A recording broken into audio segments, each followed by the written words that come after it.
estabilizador vertical de um avião é muito importante do ponto de vista de promover a estabilidade em voo normal, como na recuperação de uma atitude adequada em situações adversas de voo.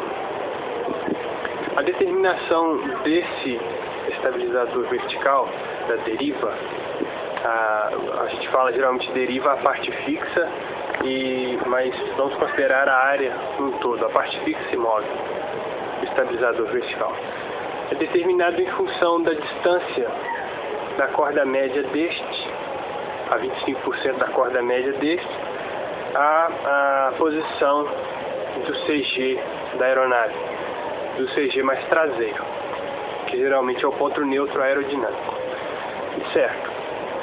A área disso, existem curvas e tabelas que informam quanto a coeficientes, fatores de multiplicação que a gente usa para determinar essa área, mas mais importante do que ela é o posicionamento desse estabilizador em relação a algumas outras coisas. Por exemplo, algumas aeronaves têm esse componente calculado corretamente, mas tem logo à frente dele, às vezes, um canopy muito abrupto, que gera turbulência, e essa esteira de turbulência chega até ele. Ou então, os profundores são instalados de uma forma tal que, numa eventualidade de stall, esse profundor gera uma esteira, uma sombra, sobre o estabilizador vertical. E isso afeta a efetividade dele. Por isso você vê alguns aviões experimentais aí, outros homologados também, mas em bem menor número, onde o que se faz é deslocar esse profundor assim longitudinalmente em relação ao estabilizador vertical, para que, se ocorra uma esteira, ela não atinja ele. Porque ele é muito importante, principalmente nos parafusos. Os parafusos são um fenômeno que pode ser uma manobra intencional, mas pode ser algo acidental no avião, que é quando uma asa estola primeiro, antes da outra, e o avião entra numa curva, glissando, picando, rolando, todos esses movimentos juntos. E que, se continuar, tende a uma rotação que aumenta a velocidade da aeronave e é muito difícil de recuperar. Mas por que eu estou dizendo isso?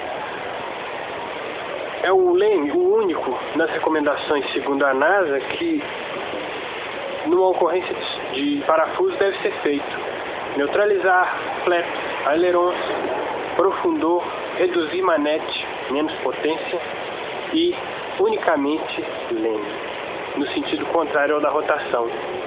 Então ele é a única coisa que nos tira dessa condição mais efetivamente, e se estiver sendo afetado por um outro fator, uma esteira de turbulência, não é nada bom.